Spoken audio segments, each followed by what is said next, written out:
بسم الله الرحمن الرحيم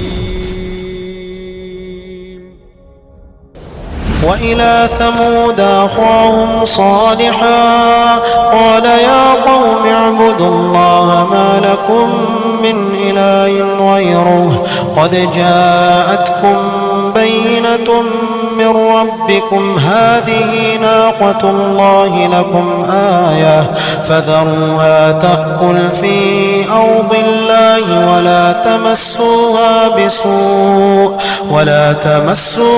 بسوء فيأخذكم عذاب أليم. Saya akan mengkisahkan kisah Nabi kedua dari 4 Nabi yang merupakan Nabi Arab, yakni kisah Nabiullah Saleh alaihi salatu wassalam. Kita tahu bahawa Nabi Saleh diutus kepada kaum Samud, dan kaum Samud itu masih keturunan kaum Ad, tapi tentu kaum Ad yang saleh, yang baik-baik. Sebab seluruh kaum Ad dihancurkan Allah, tidak ada satupun yang hidup kecuali orang-orang yang bersama Hud yang beriman kepada Allah Subhanahu wa taala. Lah kemudian setelah Hud meninggal dunia, maka kaum Samud mereka tinggal di perbatasan antara Tabuk dan Hijaz. Kalau disebut Hijaz berarti Mekah dan Madinah. Kalau dari Madinah itu sekitar 350 km ke arah perkampungan Samud. Makanya Nabi SAW ketika bergerak membawa pasukan dalam perang Tabuk, maka Nabi SAW melewati perkampungan Nabiullah Saleh, Samud, yang disebut dalam Al-Quran kampungnya disebut Hijr. Makanya ada surah dalam Al-Quran disebut suratu Al-Hijr.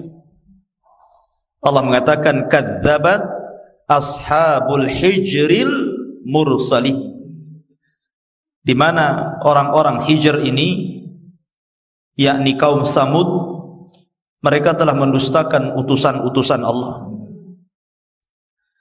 Ma'asyiral muslimin yang dimuliakan Allah Azza wa Jalla, disebutkan dalam surah Al-A'raf ayat 79 atau 73 sampai 79, Allah mengatakan wa ila samuda akhahum salihan, dan kepada bangsa Samud Allah utus saudara mereka, menunjukkan bahawa Nabiullah Saleh bukan orang lain tapi bagian daripada kaum Samud. Sebagaimana Allah Subhanahu wa taala berfirman ketika mensifatkan Nabi sallallahu alaihi wasallam, laqad ja'akum rasulun min anfusikum, telah diutus kepada kalian seorang rasul, Nabi sallallahu alaihi wasallam, dari jenis kalian, dari kalangan kalian, yang namanya orang dari kalangan mereka. Tentu mereka paham sifat-sifatnya, paham kehidupannya dari kecil, remaja, dewasa, namanya hidup di situ. Jadi Saleh itu dikenal sejak kecil di kalangan bangsa Samud, karena Saleh itu saudara mereka. Qala ya qaumi ibudullaha ma lakum min ilahin ghairu. Ketika Nabiullah Saleh alaihi salatu wassalam diangkat menjadi nabi dan rasul, maka Saleh sebagaimana nabi-nabi yang lainnya mendakwahkan dakwah tauhid. Sembahlah Allah. Tolong yang di belakang ributnya sampai ke depan suaranya. Jadi sebagaimana para nabi dan rasul mendakwahkan dakwah tauhid, maka Nabiullah Saleh juga demikian. U'budullaha ma lakum min ilahin ghairu. Sembahlah Allah, tauhidkan Allah, karena tidak ada sesembahan selain daripada Allah yang berhak disembah. Seluruh para nabi mendakwahkan dakwah tauhid. Begitu juga Nabi Allah Saleh alaihi salatu wassalam. Lah Nabi Saleh ini ikhwan adalah orang yang diharapkan oleh kaumnya sebelum dia diangkat menjadi nabi dan rasul untuk menjadi pemimpin mereka. Karena kebaikan akhlaknya, kecerdasannya, keadilannya dalam keputusannya, mereka mengharap Nabi Saleh itu menjadi pemimpin mereka. Tapi ketika Nabi Allah Saleh diangkat menjadi nabi, kemudian mendakwahkan dakwah tauhid, maka dari sinilah orang-orang Tsamud ini mulai mengingkari Nabi Allah Saleh. Karena agama mereka menyembah berhala. Tiba-tiba Nabi Saleh mengingkari sesembahan-sembahan mereka dan mengajak hanya menyembah Allah saja. Mulailah mereka kemudian marah. Sehingga kemudian Allah mengatakan, ya qaumi ibudullaha ma lakum min ilahin ghairuh qad ja'atkum bayyinatun min rabbikum.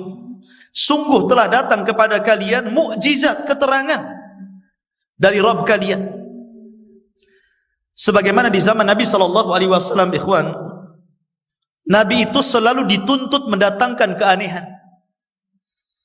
Ketika orang-orang Quraisy tidak percaya dengan dakwah Rasul, mereka mengatakan, kalau engkau memang seorang Nabi dan Rasul, tampakkan mujizatmu.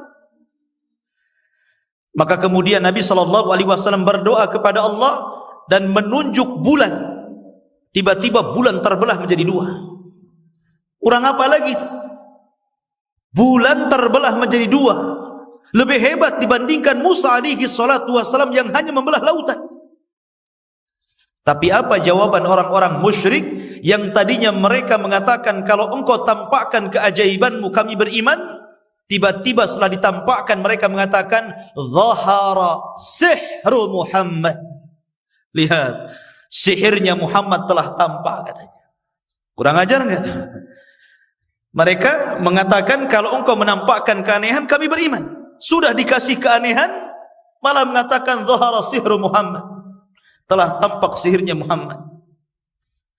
Lah begitu juga orang-orang Tsamud.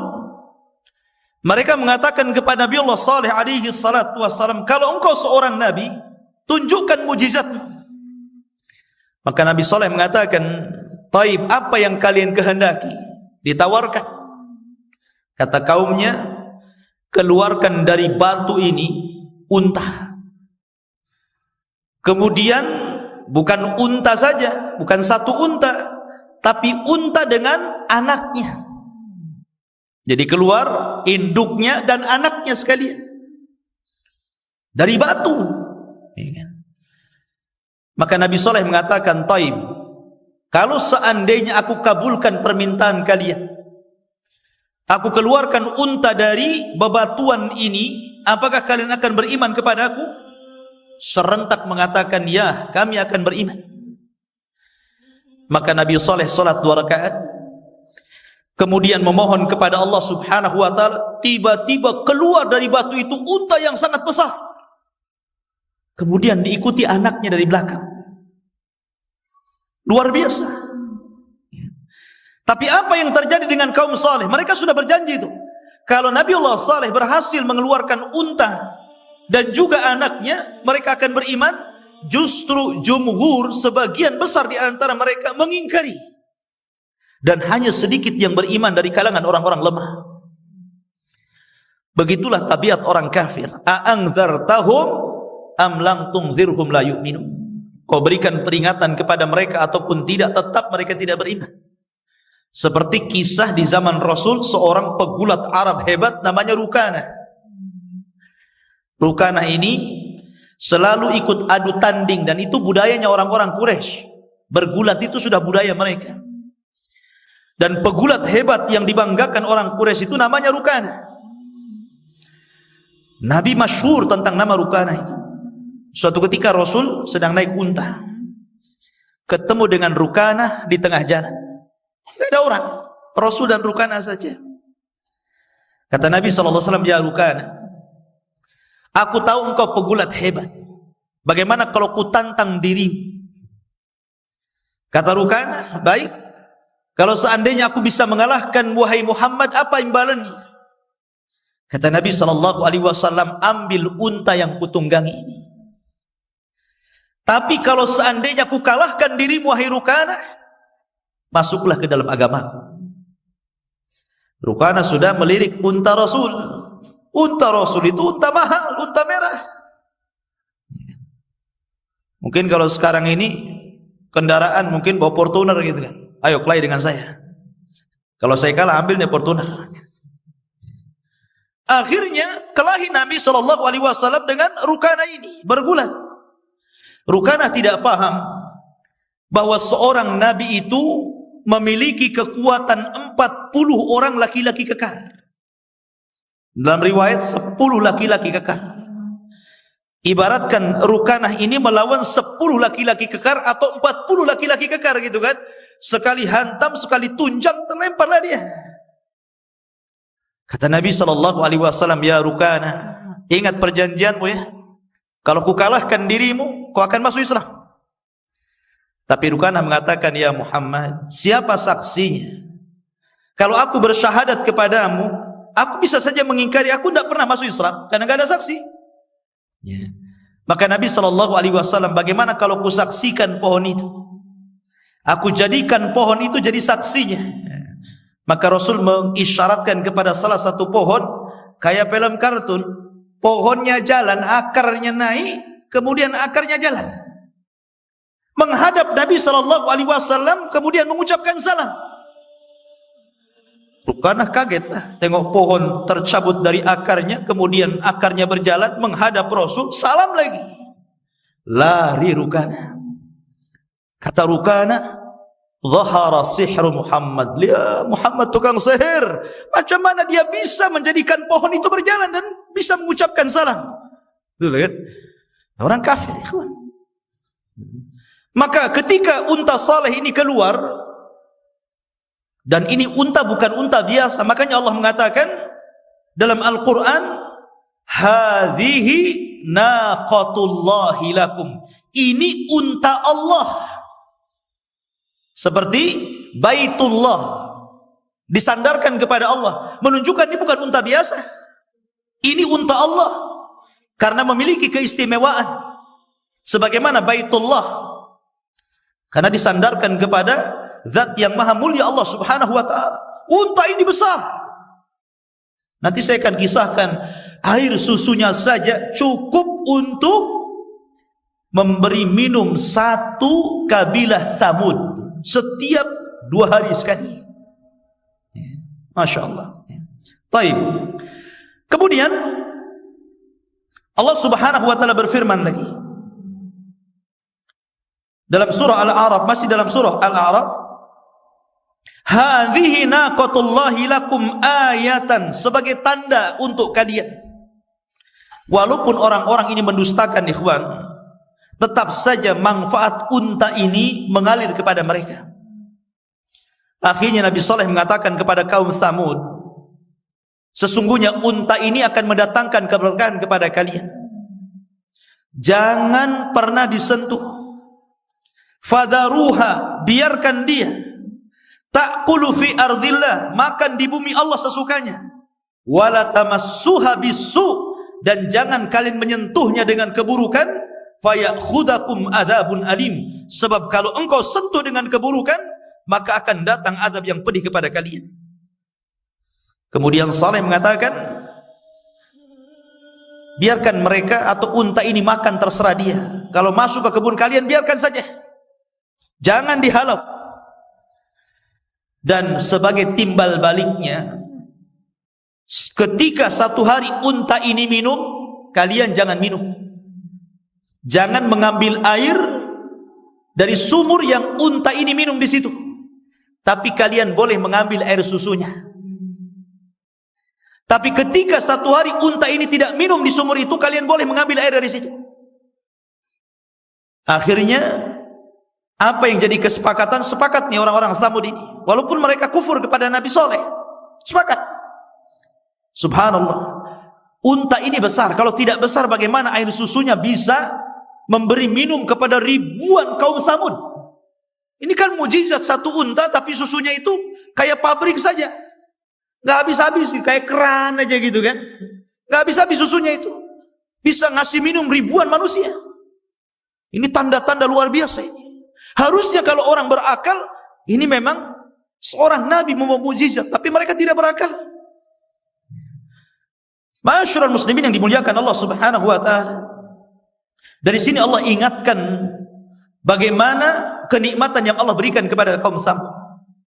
Wadhkuru ij'alakum khulafa'i min ba'di 'adin.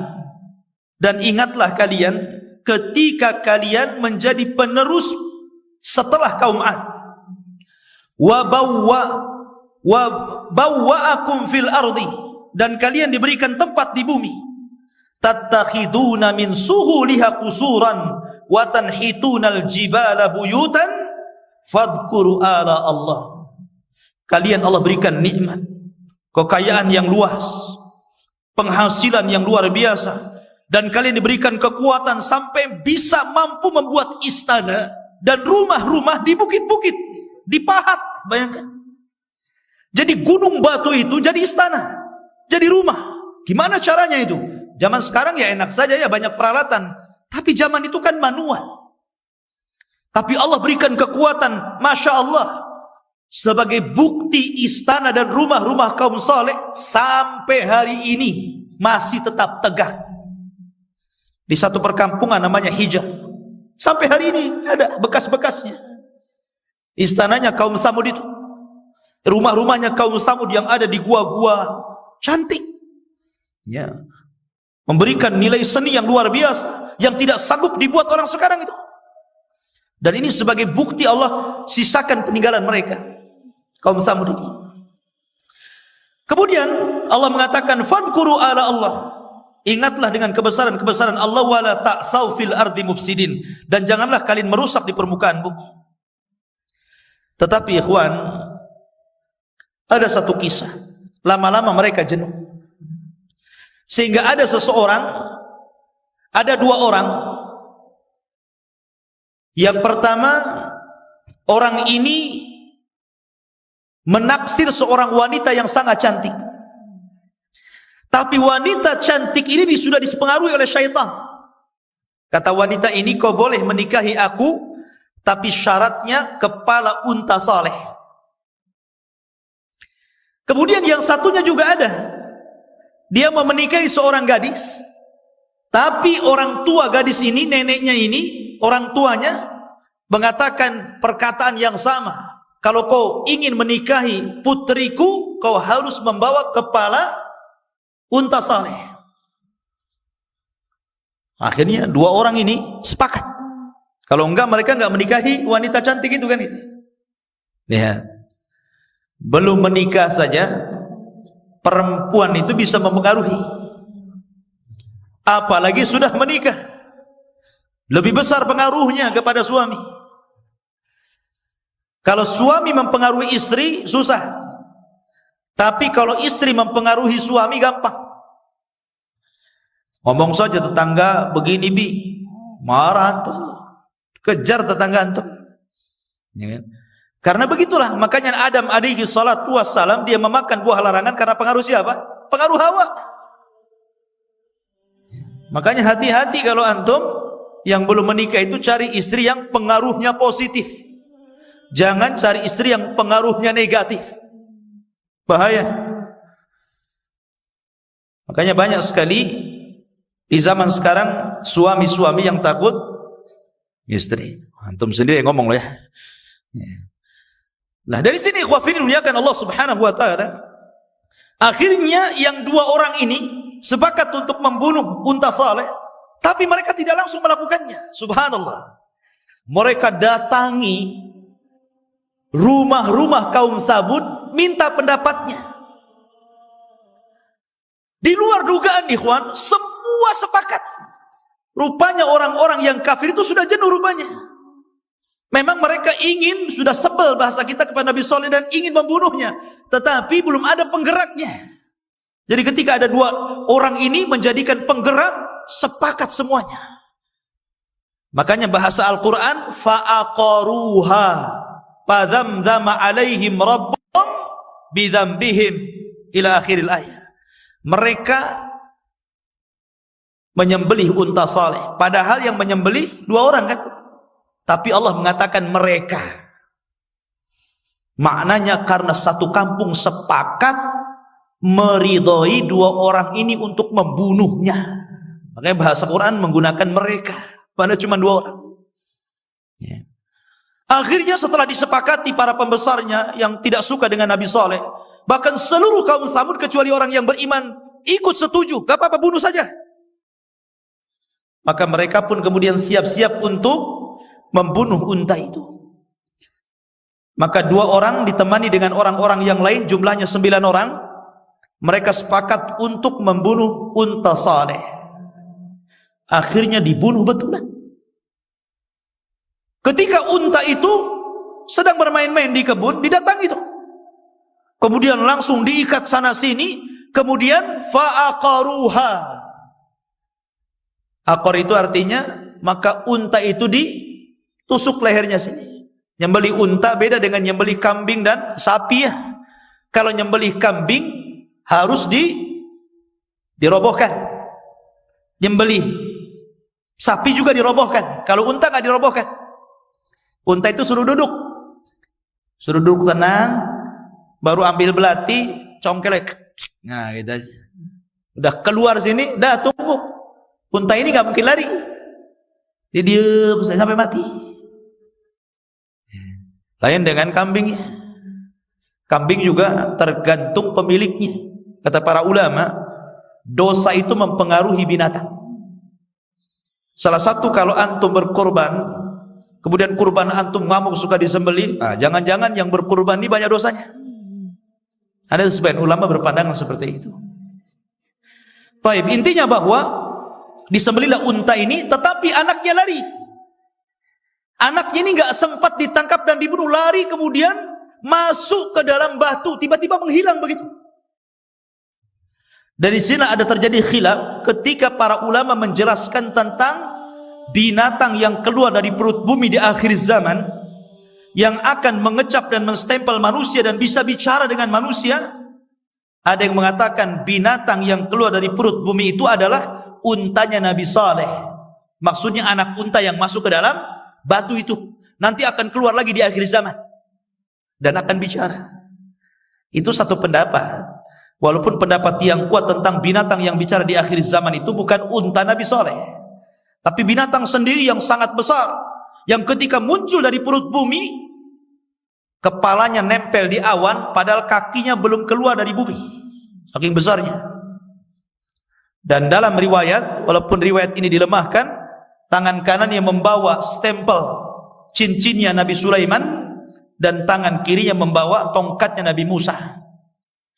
Jadi kalau dia orang yang beriman, stempel Nabi Sulaiman ini diketokkan di dahinya, maka akan keluar cahaya.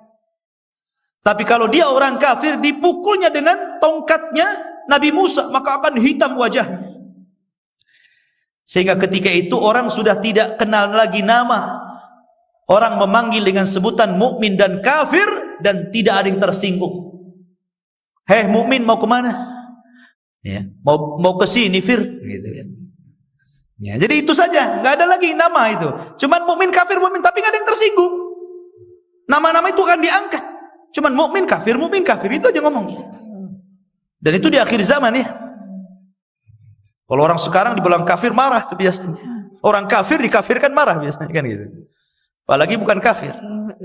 Ya. Jadi intinya maka anaknya unta Nabi Saleh ini masuk ke dalam perut bumi ini. Lah setelah mereka berhasil membunuh unta Saleh, mulailah mereka mengarah untuk membunuh Nabiullah Saleh alaihi salatu wassalam, karena unta sudah mati. Maka mereka kemudian membuat makar, wa makaru makran wa makarna makran walakinnahum la yash'urun. Mereka membuat makar, tapi Allah punya makar dan mereka tidak sadar. Sepakat mereka mengirim 9 orang ini untuk membunuh Nabiullah Saleh. Karena mereka tidak punya keberanian, pengecut. Maka mereka ingin membunuh keluarga Saleh dan Nabi Saleh di malam hari. Mereka tidak punya keberanian. Tidak berani di siang hari, di malam hari. Maka yang 9 orang ini yang sudah berhasil membunuh unta Nabi Saleh, mereka pun mengintai Nabi Saleh di tempat di mana Nabi Saleh dan keluarganya jalan di situ. Akhirnya mereka sembunyi di bawah bukit. Ketika Nabiullah Saleh alaihi salatu wasallam dan keluarganya berjalan di situ, tidak mungkin mereka akan menyakiti seorang nabi. Intang surullah yang surukum. Mereka adalah para penolong agama Allah. Tentu Allah akan tolong Nabiullah Saleh.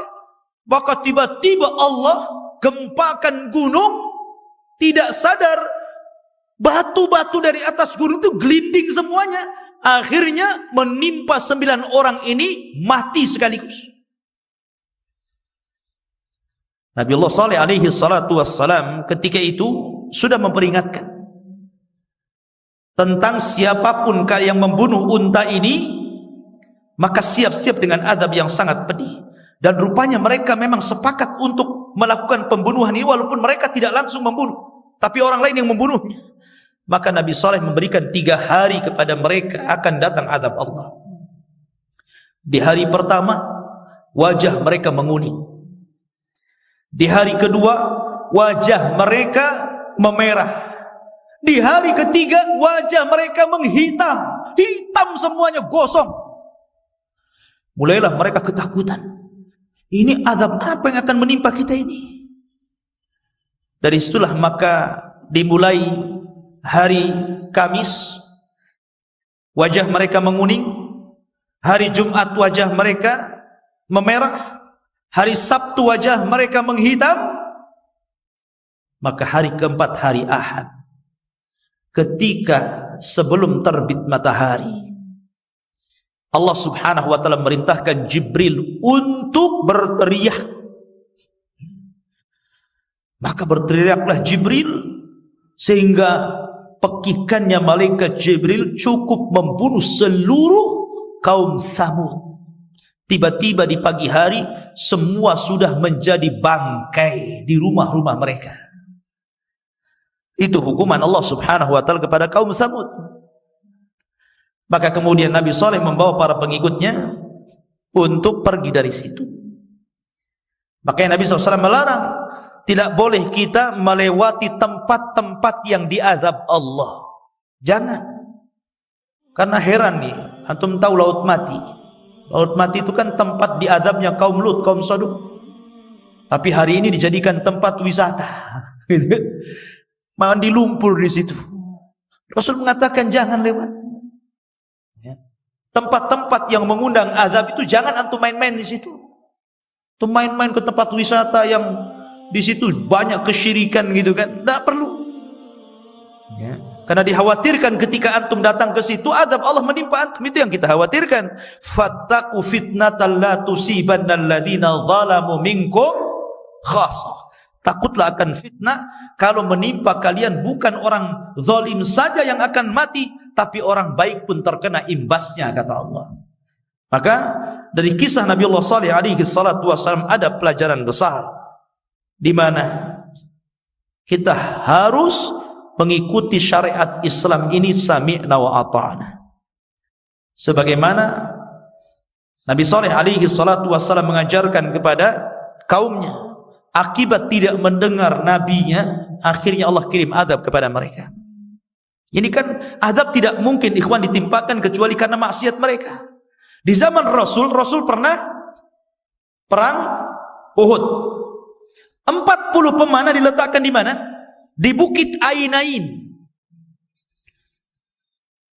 Kata Nabi SAW, jangan kau bergerak dari sini sampai menang peperangan ini. Tapi rupanya ketika itu Khalid bin Walid masih kafir dan menjadi jenderalnya orang-orang kafir Quraisy. Dia itu jago siasat perang Khalid ini, baik di masa jahiliyah atau di masa Islam.